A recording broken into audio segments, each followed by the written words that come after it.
Good morning, Nerd League, No Man's Sky fans, travelers, and interlopers. Welcome to the sixth episode of of NMS's life, where No Man's Sky is more than a game; it is life. I'm Nerd Down Dylan. With me, as always, is my friend and fellow host DG Squared. Good morning, sir. Greetings, travelers. How is everyone today? So we've had another exciting weekend with the Myriad app and all that stuff.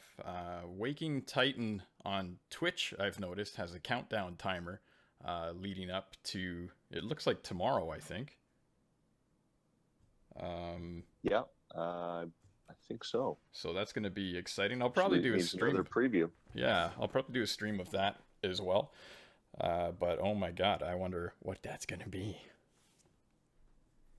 I'm thinking the preview that everyone's been talking about is what is going to be on that one. Sounds really awesome. Yeah, I hope so. I hope we get to see anything. I mean, even if it's just those avatars again moving around more, who knows? Could be a trailer. It's going to be exciting. Oh yeah, the whole NMS community is just eating it all up, including myself. Yeah. I'm looking so forward to it. It's going to be an absolute blast. Oh yeah, and then on top of that, we're only 8 days away. Oh, I know. I mean, that's gonna fly by. Anticipation. Yeah.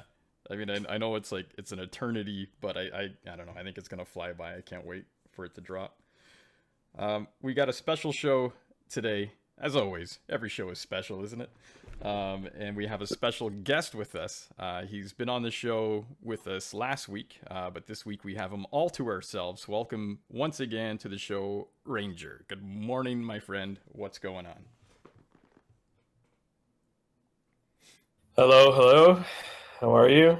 How are you guys? I'm good, dude. Good morning. Thanks Good for to have you joining here. us.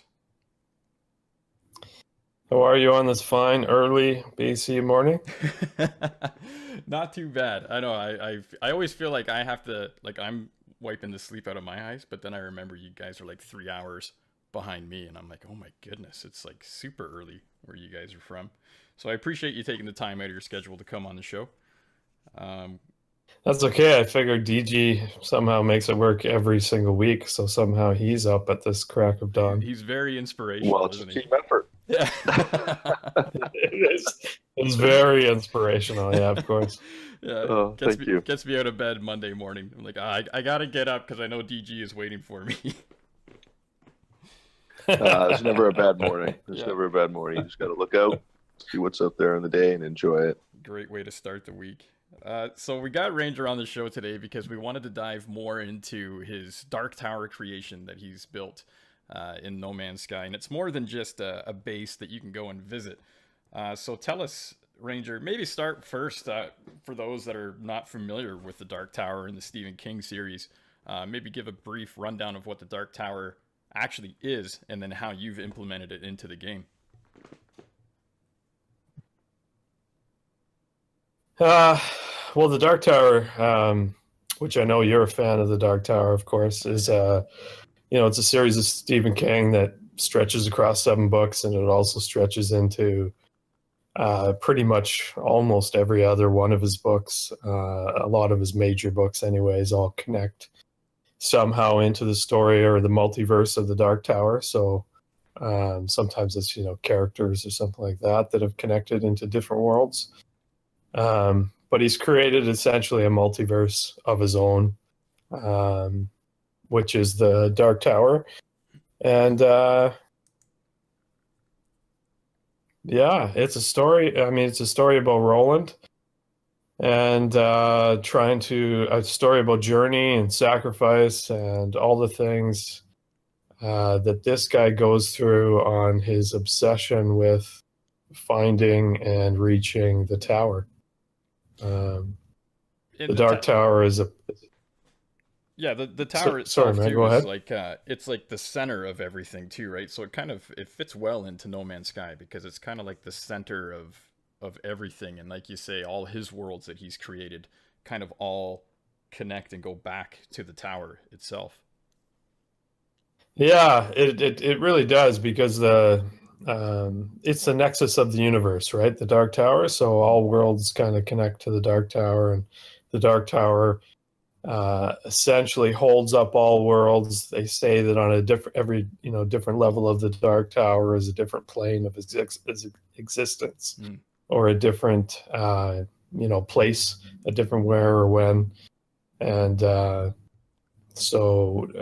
Man's Sky and the whole journeying to get to somewhere, a lot of things really fit pretty well into it, actually. So writing some of the lore, into it. I know there's parts of the quest where some of the guys doing it, they weren't sure if I had connected it with the Artemis quest and stuff. For instance, like I had some guys, who are on it asking, "Hey, is this part of the in-game quest?" And of course, it's not. It's completely its own, and it's not connected to it. But so tell us about that. Tell us how you've brought it into the game. So there's you've created like a physical Dark Tower within the No Man's Sky universe that people can go to, and then you mentioned quests. What is it that they have to do once they arrive at your Dark Tower?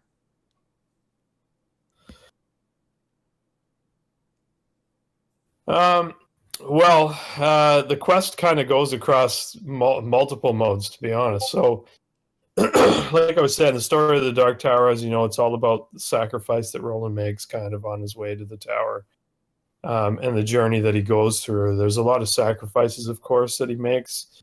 There's quite a number of sacrifices that he makes along the way, including his mates, his quartet mates, and the people that he meets and that helps him along the way. There's quite a few of them that are kind of sacrificed along the way, and he'll stop at nothing to try and reach his end goal, which is the tower. And there's a guy named the Crimson King, of course, who's the evil side of things, that wants to topple the tower, and by doing that he'll bring back the Prim, which is kind of like the monster land that's kind of caught in between the fabric of real time and non sort of real time. So by toppling the tower, all those monsters are essentially released back into the world, which is called the Prim, and the evil creatures will essentially take over, and the world would be over as we know it. So he's trying to get there to stop all that. So it's a very noble quest, of course.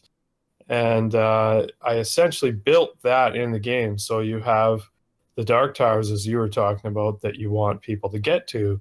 But along the way, they're also going through, a whole bunch of other parts or places that were, in the quest. So you have, Devartois Prison, for instance, or Algol Ciento. So you have the prison from the Dark Tower. You have Blaine the Mono from the Dark Tower is in it. I didn't build the Dixie Pig because we have something called the Roots Club in the TOG, so we use that instead. Nice. So I tried to sort of mix some of the No Man's Sky sort of world into the quest. So we used Piranha's Roots Club, for instance, to represent the Dixie Pig. I used the NMS Cafe, as another cafe where people had to go to get some clues to continue their quest. There's the Overlook Hotel.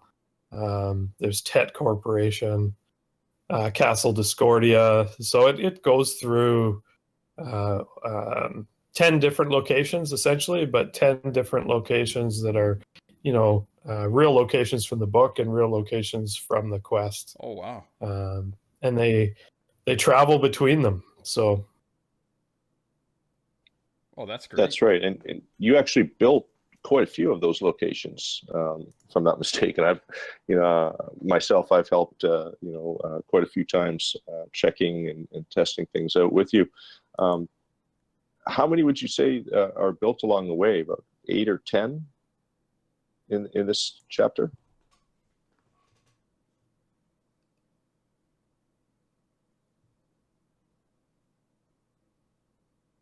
Ranger? Have we lost you? So sorry, guys, I lost my audio there for a second. Oh no, That's okay. That's So- okay.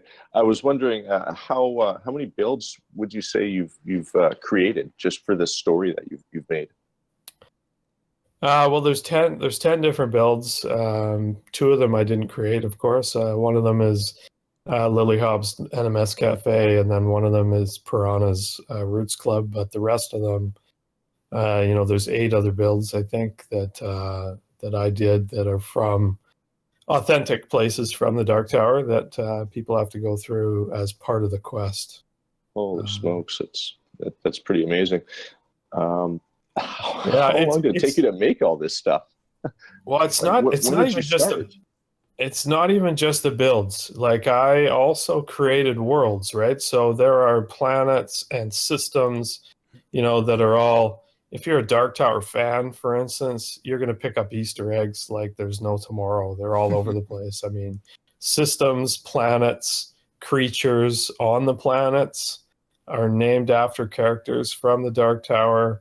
I tried to build things along the quest as realistic or as real with the original quest as I could. So I try to have them come through the same systems that Roland had to come through. And those quests, like, it starts in the Mohane Desert. So, you have to start on this desert planet.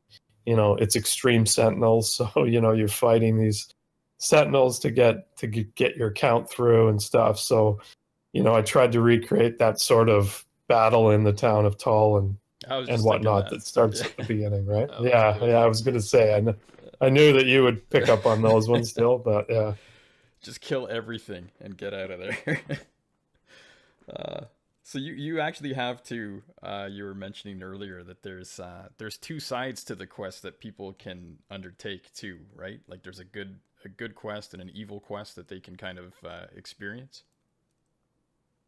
Yeah, absolutely. They can choose, whether to fight on the side of the white, which is the good, or they can fight on the side of the outer dark, which is the evil side of things. And then, depending on their choice, the actual in-game quest, goes in a different direction. So their choice determines their path and determines what happens, where they go, and what they see. Also, you have multiple outcomes as well, then. Like multiple endings, I guess. There is multiple outcomes. Yeah, I mean, there's 2 outcomes essentially. You could also die, which is another outcome, I suppose, and never make it there. I haven't had that happen to anybody yet. I've had some folks use their lives because they can be used as lifelines essentially in the game. So you have 3 of them, and if you're really, really stuck somewhere or stuck in the middle of something, you can use a lifeline, and I will. I'll help you. I'll come in and, maybe tell you what the next step is, or where you're stuck, or where you're lost, or whatever. And people have had to use that in a couple spots, but it's there for emergencies. And I think I had one. I'm trying to remember. Either Tom or Niblet, I had to kill off at one point. So I did take one of their lives. Because they got mixed. They were both on the path of the white, and they wound up jumping onto the dark path at some point in the middle of their quest. Yeah, so I killed them and had them backtrack back to where they, got on the wrong path. And how Evil much? dark overlord. Yeah, really. Eh? Do it again. Yeah, well, you can't be on the path of the white and wind up in the dark on the path of the dark, right? Yeah, no switching teams. That's right. So how much content from the book have you poured into the quest then? Like, would it help if you're if you've read the series, or can anyone join it, and are they going to be somewhat okay to get through it, or do you really need to know the content from the books to get through the riddles and the questions and stuff like that? Yeah, that's a really great question because it's come up a lot. I mean, I know some people are trepidatious with, wanting to start the quest because they think, oh, well, I've never read the book. I don't know a lot about it, yada, yada. But I built it in a way. I was actually talking to Niblet, about this yesterday, and just her experience with the quest. What does she like about it? And that was one of the things that she really enjoyed about it, is she's never read the books, but she loved the way I put it together. I give you some background so you learn a bit about the books, and you will get a sense of what happens. But like she said, you could also skip all that reading if you want, and you could just skip to the directions of what you have to do next and what takes place. And you could essentially, go through the quest without reading any of the Dark Tower lore and not learning anything about it if you wanted. Some of the parts, sometimes there's clues that are buried within that. So, when you're not reading it, it may hurt you at certain spots, but you really you don't need to know anything about the Dark Tower. You don't need to know anything about the quest even. You just have to have an open mind, some patience with the servers, because unfortunately with the server issues, you're going to run into some problems sometimes. And as long as you have those things and a great attitude, you can really start the quest and away you go. You'll get directions as soon as you start. So as soon as you come through the portal on the other side, you'll find a comm. That comm will send you to one of the major websites, which I would throw out there that I used, is nmslore.space, which is a NMS kind of app that was created by a player at one point, who gave us an ability to put longer messages inside a comm ball. So you essentially leave a code inside a comm ball, a 4-digit code, and people go to this site, and the site is when you go there, it's a big picture of a comm ball. You press on the comm ball, and the comm ball will ask you for the code. You punch the code in, and that will load up, a screen with whatever me as the author has put into that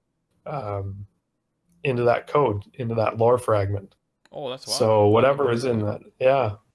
So whatever's in that fragment, you can put everything. You put pictures, you can put, words, you can put links, you can put, I put puzzles in there. So, you can put just about anything inside the lore fragment, which is great.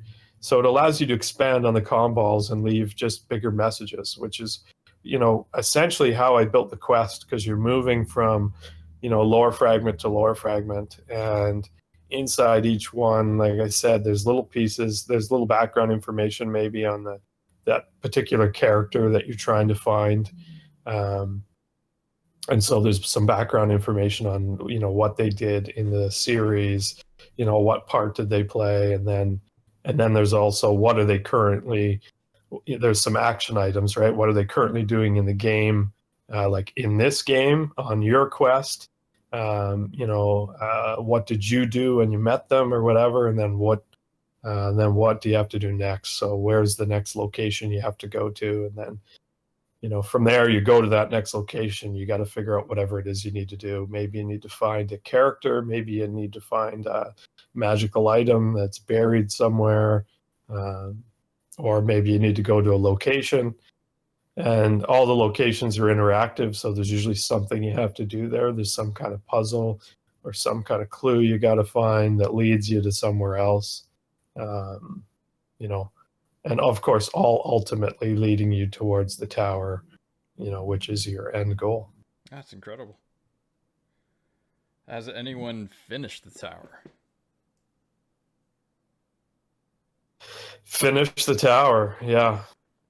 That is your obsession, right? Has anyone done that yet, or? And it's a tough one, I have to admit. You've been there, some right, of them, it is a challenge to find the fragments or the throne room or something along the lines that you have to navigate your way through the towers. He's done a pretty amazing job with a lot of the builds.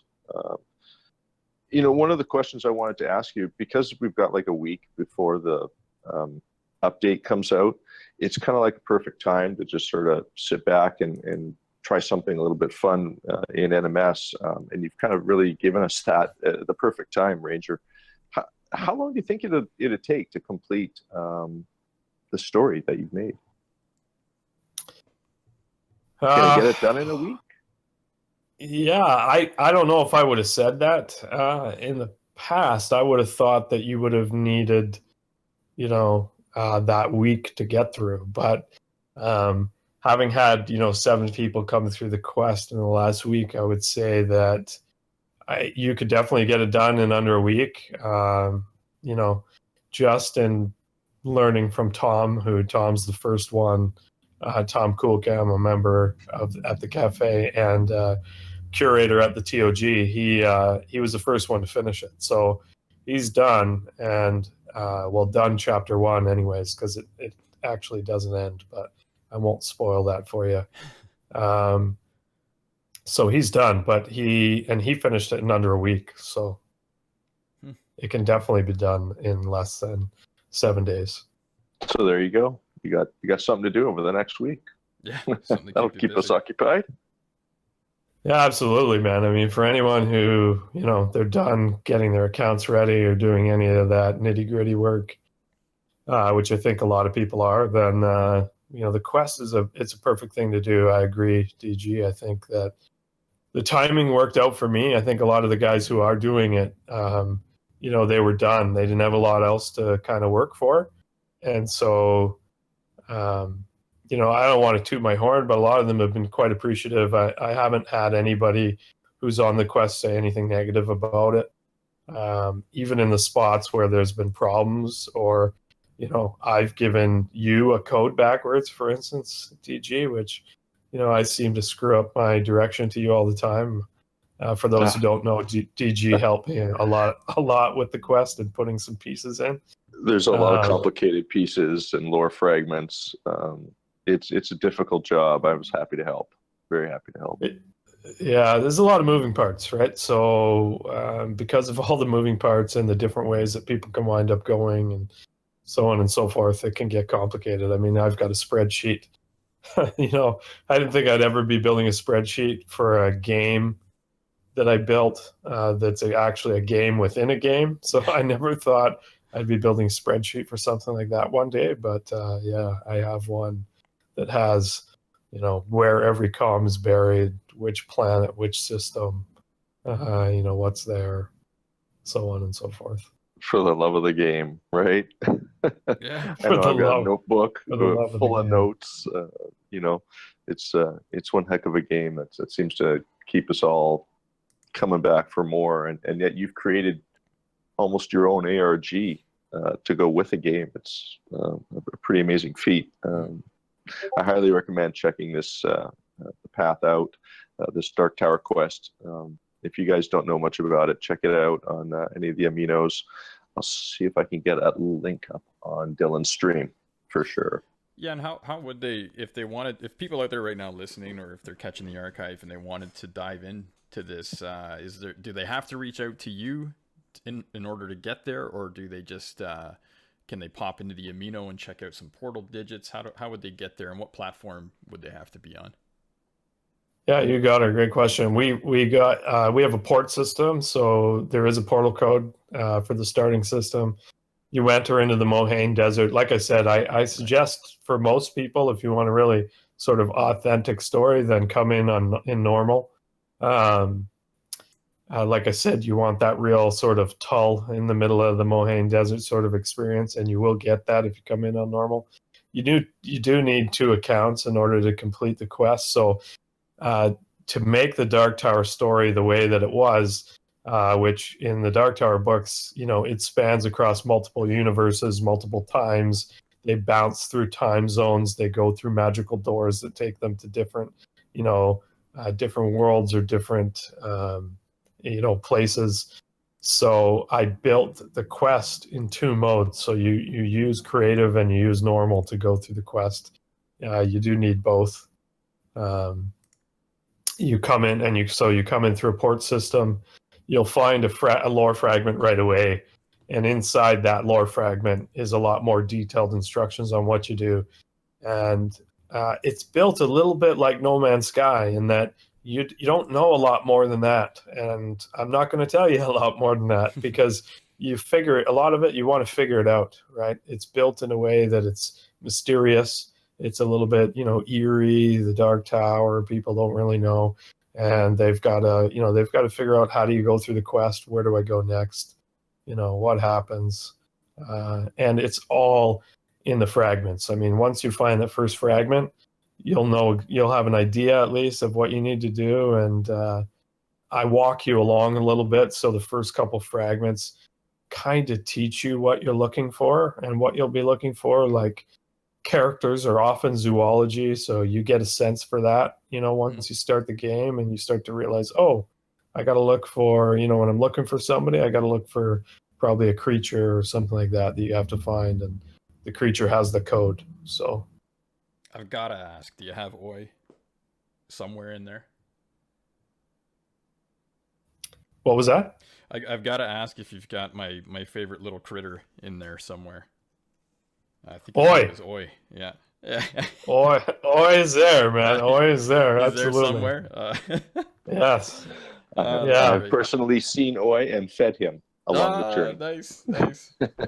Yes. That's awesome. Yeah, he's an important part of the journey. Actually, you can't get through the end part unless you have him. Right. So he's a necessity. He was actually one of the characters that was skipped by Tom, actually. Not to pick on Tom. He's the one who finished the quest, but he was the one. He got off track at one point and wound up on the outer dark path. And I gave him the option of, I was either going to, he would either cost him a life and I would put him back on the path, or he could backtrack himself and figure it out. And Tom, in total Tom fashion, of course, was quickly, like, no, don't tell me, I'll figure it out myself. And he backtracked himself and nice. ended up getting back on. So, he ended up getting back and then finding the planet and finding Oi and moving on from there. Nice. And so once No Man's Sky next drops, where do you see this evolving to, with multiplayer and things that we know that are coming to No Man's Sky? Well, I think and I hope we'll be able to do more. I know Piranha brought up last week, it would be great to see, in-game material that would allow us to build, in-game quests and games within a game like this. And I wish that something like that was coming. I don't get the feeling we'll see something like that in next, hopefully down the road. But I think with the whole, us being able to build together possibility, and some of that stuff, that you're going to be able to see, we'll be able to do some cool things. I know Kid Arco, who was another, he was the first one to start the Dark Tower quest, him and Normie. So shout out to those two. But he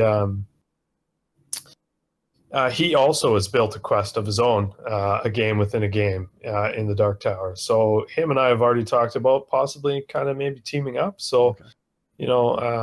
Whether we do the Dark Tower or whether we do something completely different, I don't know.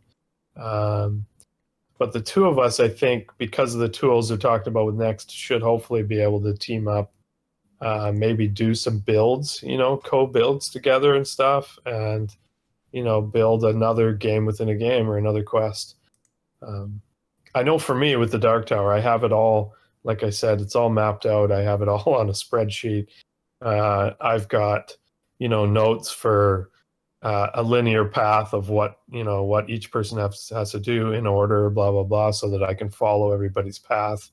The biggest complaint I have personally is I have to be the trigger all the time. So anytime somebody solves a riddle or does something, they have to message me and I have to tell them whether they're right or they're wrong. So that part is sometimes can be a little bit of a pain. I'll wake up in the morning and, the guys in Germany have been playing all night while I'm sleeping and there's like 50 messages from them. Right. So And that's why sometimes they get so far off the path because they keep going, right? Yeah, And yeah. you know, I'm asleep, so I wake up and I have to correct them and bring them back. But you know, laying it down again for me, I think will be easier because I have all that stuff backed up and all the lore fragments are made. So, you know, I think that it'll probably get wiped with next. At least that's my expectation. And then being able to re-drop another quest is going to be easier.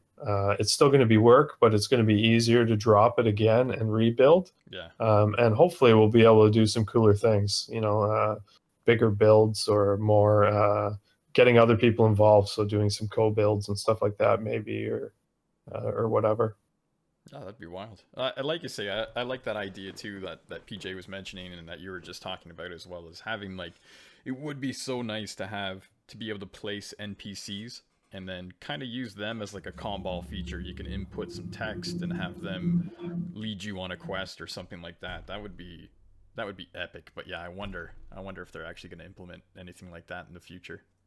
It would be nice though. I don't know. I totally agree. I think Yeah. it would be. I mean, there are some spots in the quest for us that would have been really cool. Yeah. I mean, we did some cool things. So we made some creatures in the game, right? There are characters that you need to find. Yeah. And the code is in the characters. It's in the creature name. So you don't get the code till you find the creature, right? And then the code, of course, is there in the creature's name, so you can look it up. So I worked around the game to sort of create those types of mechanisms, but there's a couple spots where it's not a creature or not something like that, and it's just a comm ball that you need to find, where it would have been cool to have have a character that you could drop there for sure, like an NPC, where, you know, you could plop them down and, you know, put the code in there, or better yet, maybe not even use the code, maybe just open comm balls up for us to be able to put that stuff in it. I don't know. Yeah. I don't know if that's an option, but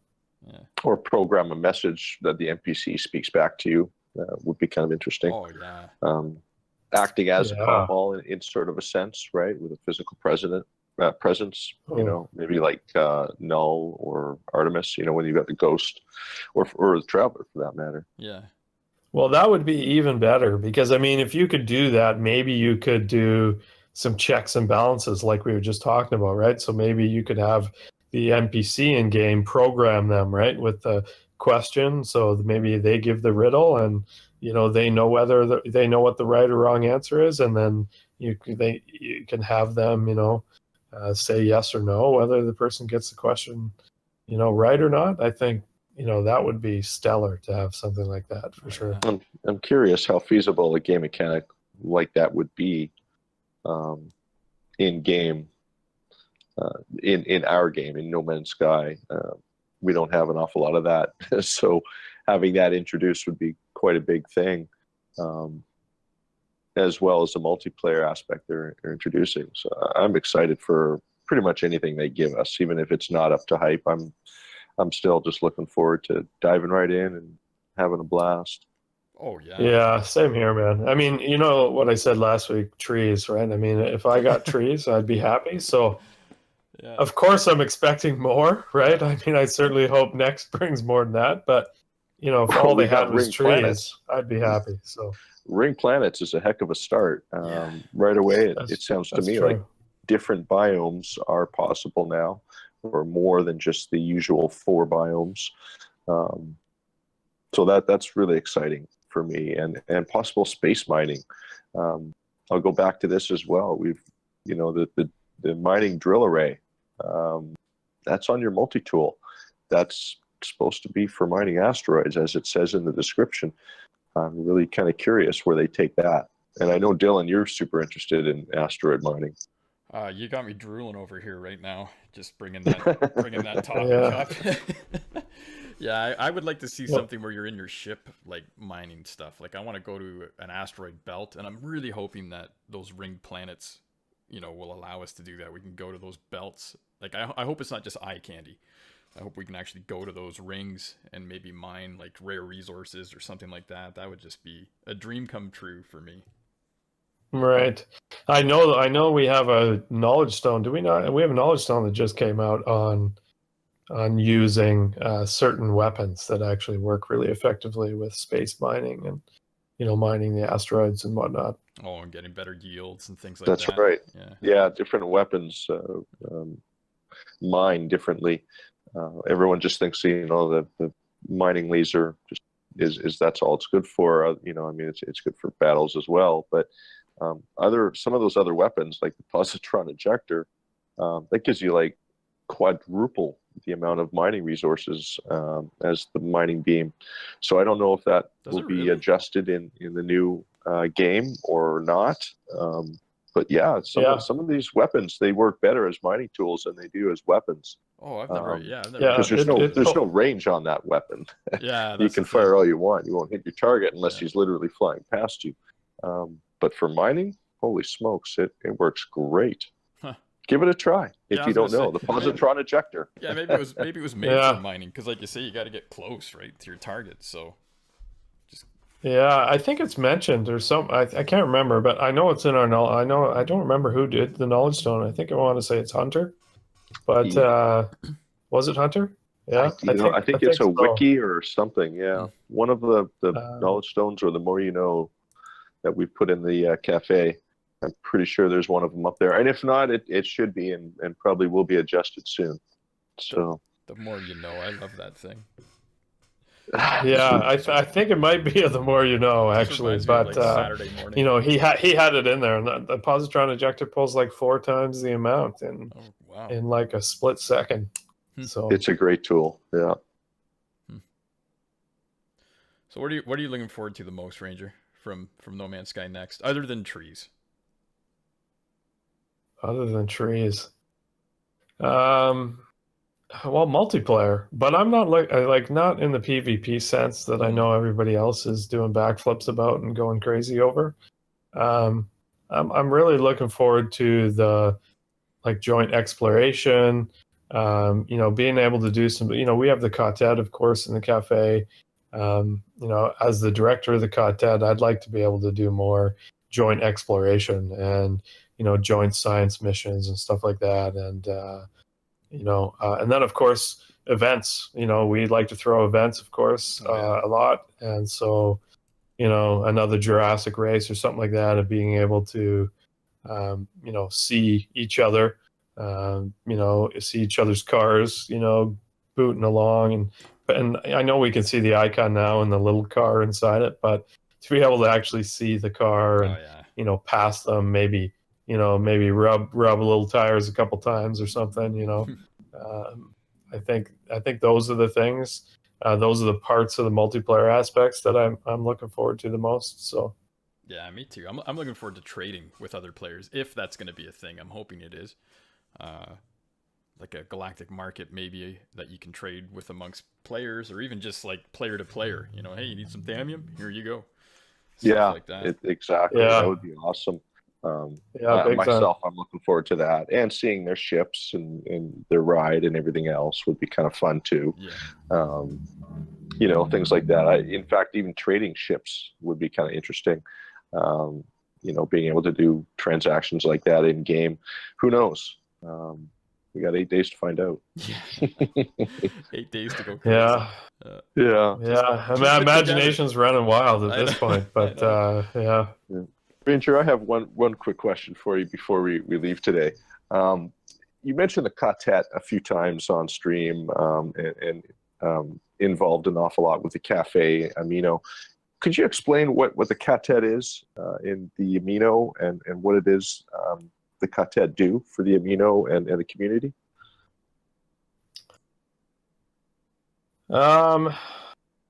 Well, the quartet is we're a group of travelers, basically, right? We're kind of like a mini family in game.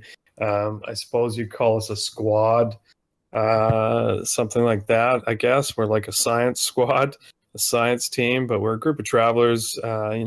We travel the cosmos, documenting and researching, what we find. We like to visit other hubs, taking on small jobs and missions for them, when they need things. So setting up hubs, getting hubs going.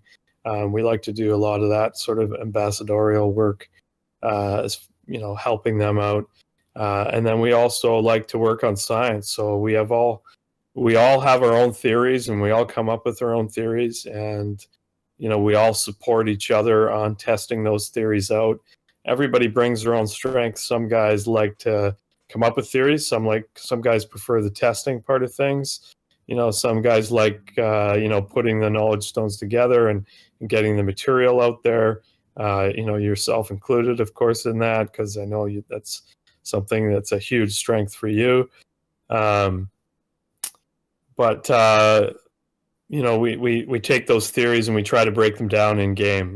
We try to find ways to do things that maybe other people haven't done, or even simple things in the game, like the more you knows, right? So simple things like how do you mine, in space? What's the best way to mine asteroids? What's the best way? Yeah, what's the best way to set your ship up? And usually we've tested it out. So we've had, a few of our guys or a couple of our guys, have probably tested it out. And, we've used different modes and, set ships up different ways or whatever, and tested them all out to find out which gives us the highest, the highest damage total or whatever it is we're trying to test. And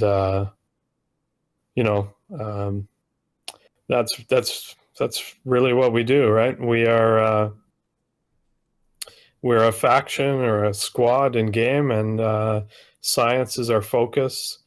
And we like to learn things that other people usually don't know about the game. We also like to break the game where we can. So we have we have a tendency to break the game sometimes and find ways to do things that maybe the game doesn't necessarily want to allow us to do. Sometimes we find ways around that, and sometimes the game lashes back at us for that as well. So in our experience, we found the game doesn't really like it when we break it. So sometimes those saves start to get a little bit finicky the more you use them to break things down in the game. Typical nerd. It does. You can't it seems very adaptive that way. Got to take it apart and see how it works. Yeah, that's exactly it. I'm a why person, so I always like to know. I always want to know the why. What's the why behind this? Right. What's the trigger? What's causing this to happen? What did I do that made this result? So, a lot of times we're breaking things down and figuring that out, right? What makes it tick? How does this work? And then breaking it down, of course, for everybody else out there in Knowledge Stones and the more you knows and stuff like that. And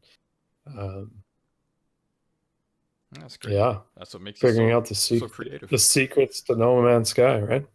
Yeah, that's right. And there's going to be lots more to come with No Man's Sky next. I can't wait to see. I can't wait to see what you create with that, like you say, with multiplayer, and to see what a team of people can build and create with that. And I'm excited to one of these days, I'm gonna get to the Dark Tower. I'm gonna do it. I'm gonna see if I can knock the dust off my PlayStation, because it is on PlayStation, right? It's on PS4. It is, and even if you don't want to do the quest, there is still the towers. Yeah, of course, and the towers are a challenge in themselves, right? I think we were talking earlier before we were on about, again, Tom. I know when he did the Dark Tower in the TOG, he spent a few days going back and forth to it, trying to figure it out. Each one has its own maze. Yeah, so it's its own thing to figure out, right? That's incredible. Well, I can't wait. I can't wait to see more. I want to go there. I want to just walk around in the tower. The tower itself is a bit of a maze too. Am I right? Like once you actually reach the Dark Tower. Yes. Like people are. Yeah. Like DG said, right. They are mazes when you're inside them. So, and they can be disorienting. I know for Stripes got disoriented. Sorry to laugh, Stripes, but he got disoriented inside the tower. And And he had to come outside because he was getting dizzy and, losing his spatial sense of reality. And, he had to come outside. Flashlight. Yeah. Yeah. You need to use the flashlight. He had to come outside and get his breath because he was lost. He didn't know up from down anymore and left from right. And you probably where he was going. Messed him up in real life. Traumatized him. I did, yeah. Niblet got stuck in it again the other day trying to get out, and she swears she thinks it's evil. First of all, she thinks it's the tower that does it, so she's convinced that it's the tower that does it. Because the lore we've created around it. You're driving people crazy. She feeds right into it, so she thinks this thing is capturing her and won't let her go. So she refuses to go back. She says it's the last time she's going back there. So. Poor Niblet. Awesome. Oh dear.